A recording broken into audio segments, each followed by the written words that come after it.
Halo is one of the most debated franchises in gaming. Everyone has a favorite, everyone has a hot take, and almost every tier list falls apart for the same reason. They're ranked based on personal enjoyment and not what defines Halo. This video is not a ranking of which Halo games I enjoy the most. This is a tiered evaluation of the Halo franchise based on each game's contributions, how well it fits into Halo's core identity, and whether it strengthens or dilutes what Halo is.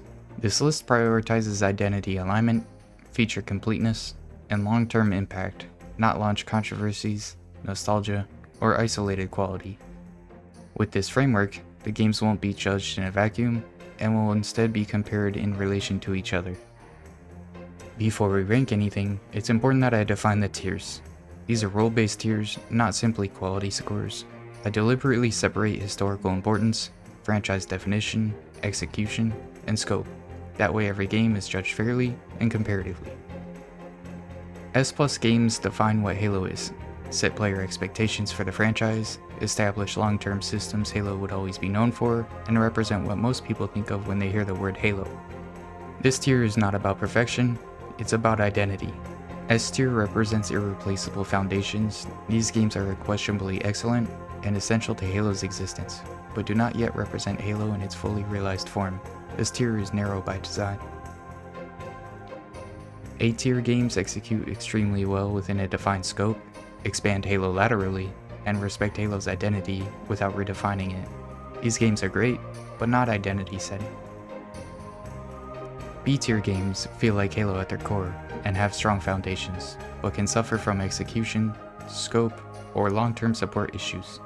They are good Halo games, but not great.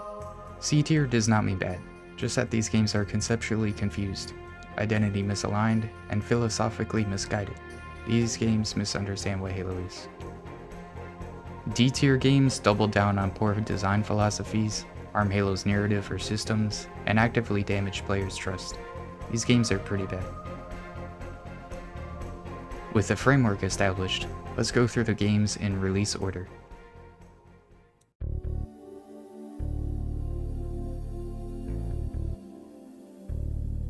Halo Combat Evolved is one of the most important FPS games ever made. Being the first game, its campaign is legendary. With an incredible atmosphere and strong pacing, with some repetition aside, it had a compelling story setting the overall narrative with the Halo rings, what they are, why they exist, and one of the most iconic twists in gaming history with the reveal of the Flood. CE also started Halo multiplayer, which was revolutionary at the time, creating the inception of what would later become online multiplayer. It introduced Halo's sandbox philosophy and laid the foundation for everything that followed. So why isn't it S+? The answer is context. Compared to the games above it, CE lacks stable features such as Forge, a player tool to create new experiences within Halo's image and sandbox, limited almost entirely by imagination. It also lacks Firefight, a PvE or player versus everything game mode, pitting players against AI in either developer or player-made set pieces and narratives, as well as an in-depth player customization. These are not flaws, just absences.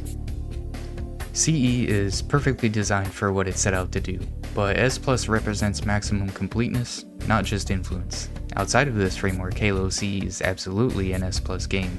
Within it, CE is foundational excellence, and that makes it S tier.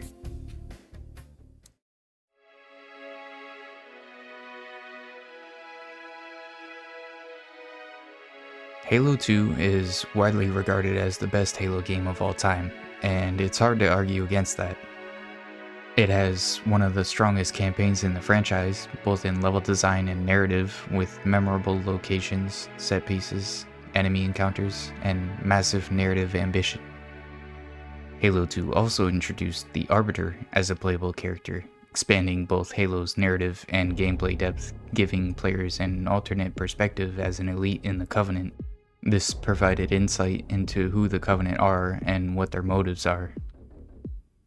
But Halo 2's greatest impact is multiplayer, defining console FPS online matchmaking, introducing competitive depth, and becoming a cultural phenomenon.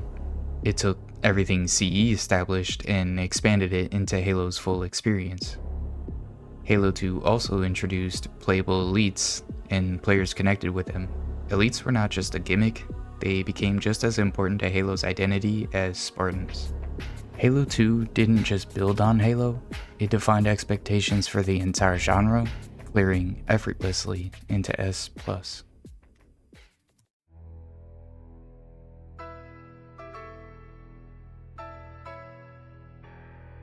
If Halo 2 built the blueprint, Halo 3 perfected it.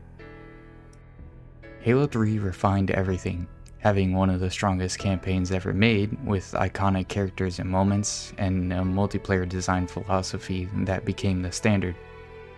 Halo 3 didn't experiment recklessly, it polished Halo to near perfection. This is the moment where Halo truly became a community experience.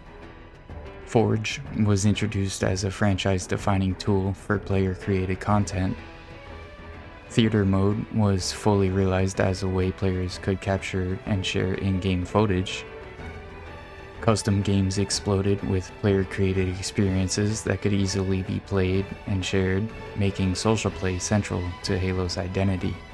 Armor customization was expanded, with armor being unlocked through gameplay and challenges that made progression feel meaningful, and elites returning with full customization. Halo 3 didn't subtract from Halo, it refined, expanded, and solidified it. That's S+.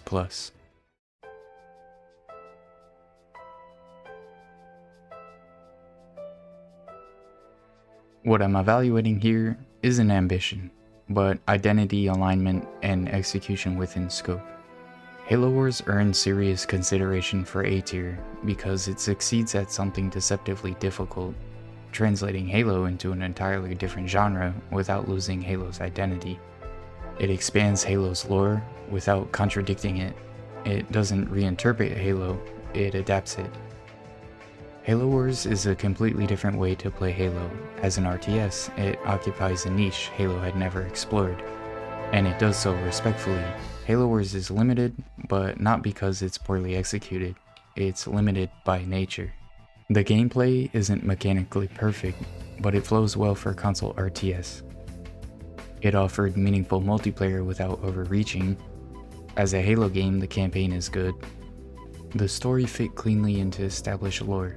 It respected Halo's tone and scale, introduced characters players genuinely cared about, and expanded the universe meaningfully. Halo Wars did not introduce any new franchise pillars, and sits in an unusual space. It's too well executed to just be solid, but too niche to be identity defining. It fits both, being limited by scope, and an exceptional expansion laterally. Given the criteria of A tier, exceptional execution, respect for Halo's identity, and expansion without redefinition, Halo Wars earns its place in A tier because it translated Halo faithfully into a different genre. It's limited by design, not by failure, and within its scope, it's an exceptional expansion. It understood Halo and delivered exactly what it set out to do. It's not a Halo game for everyone, and that's okay. Halo Wars is good, but niche. That makes it a solid A tier.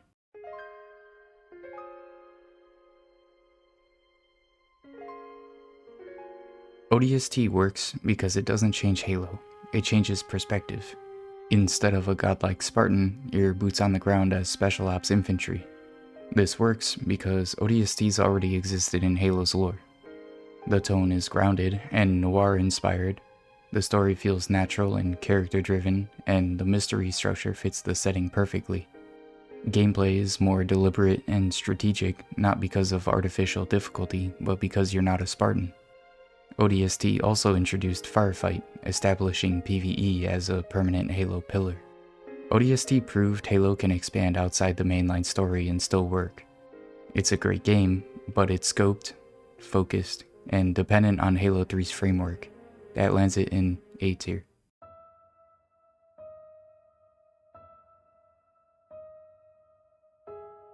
Halo Reach earns S+ because it experimented successfully.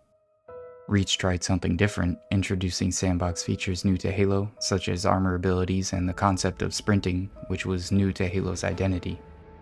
It expanded Forge mode, evolving it into a more complex tool, and Firefight was iterated on. Reach also implemented deeper player customization. with one of the best customization systems in the franchise. Everything could be unlocked through gameplay. It introduced iconic armor designs and featured the return of playable elites, and crucially, it all made sense. The campaign is phenomenal, with strong level design, excellent enemy variety, and a grounded, tragic story. Multiplayer reception was mixed at launch due to new gameplay features such as sprint and weapon reticle bloom, but over time its modes were widely praised. Invasion became an iconic game mode, pitting Spartans against elites. Reach laid the groundwork for modern Halo systems and tools. It didn't abandon Halo's identity, it proved Halo could evolve responsibly. That's why it belongs in S+.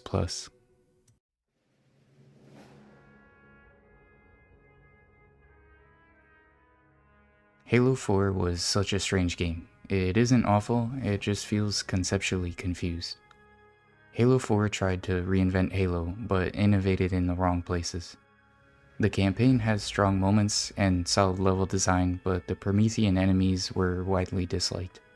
The Covenant's redesigns were unnecessary, and combat felt restrictive rather than expressive. The sandbox suffered with iconic weapons being removed like the plasma rifle, and Promethean weapons feeling redundant to the sandbox, although additions like the railgun and the Mantis were welcome. The story had ambition, but felt forced and not organic. Multiplayer is where Halo 4 fails the hardest. With on-game start loadouts and ordnance call-ins, Halo 4 felt like it was trying to be Call of Duty inspired, with systems directly conflicting with Halo's identity. Customization was actually a strength, being fully earnable and varied with decent designs. But overall, Halo 4 misunderstood what Halo is. That makes it C tier.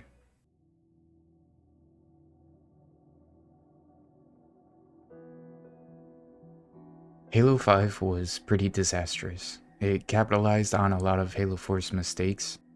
Its campaign is the worst in the franchise, with forced storytelling and characters that appear suddenly with no prior connection, yet we're expected to emotionally invest in them. This felt fundamentally unlike Halo. The enemy design issues persisted and worsened. Multiplayer is actually the game's strongest aspect, and why the game isn't universally hated. It had excellent gunplay, solid maps, long-term live service support, and introduced Warzone Firefight, which was a genuinely good innovation.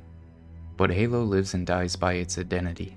Along with this, Halo 5 introduced predatory monetization with randomized loot boxes, rec packs used to unlock armor customization that felt unrewarding and filled with textbook quantity over quality, along with some of the most atrocious armor designs we've ever seen. With all of this, it reinforced poor design decisions and harmed Halo's narrative credibility. Even with a competent forge and strong multiplayer, Halo 5 actively damaged Halo's identity. That's D tier.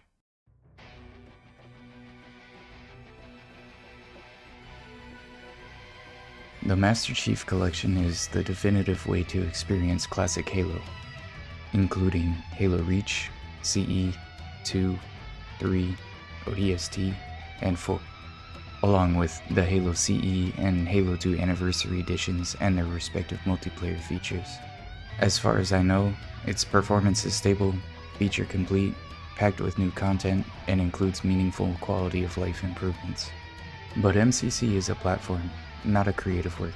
It preserves Halo, that makes it A tier.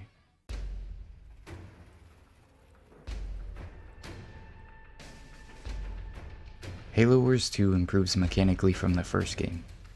Its identity is cohesive, but it doesn't hit the sweet spot like the first game, mostly narratively. The story is fine, even enjoyable, but lacks impact. The Banished are interesting, and their aesthetic design as a Covenant alternative faction is distinct. The game feels solid, that places it in B tier.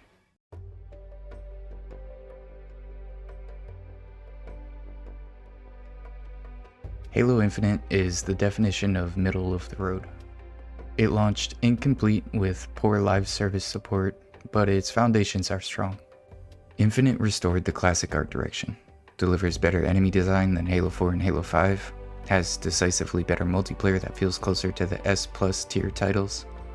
and includes the most advanced Forge mode ever created, a near developer level toolkit. The campaign is okay, not amazing, not bad. Customization has massive variety, but is held back by monetization. Infinite's failures lie in its execution, not design failures. Infinite fundamentally feels like Halo, and that matters. That earns it B tier. With all of this, here's the final tier list, and some final notes. Halo 2, Halo 3, and Halo Reach are an S+ because they define Halo. Halo CE stands alone in S tier. It's foundational, irreplaceable, but incomplete. ODST cannot exist in the same tier as CE, not because it isn't great, but because the tiers are comparative and not isolated. This list is not about nostalgia, sales, or personal favorites. It's about understanding what Halo is. You don't have to agree with every placement, but if you understand the framework, then my list has done its job. I hope you enjoyed this video and that it delivered a different understanding of how to tier Halo games. I plan on making more Halo related content in the future. With that being said, have a good one and take care.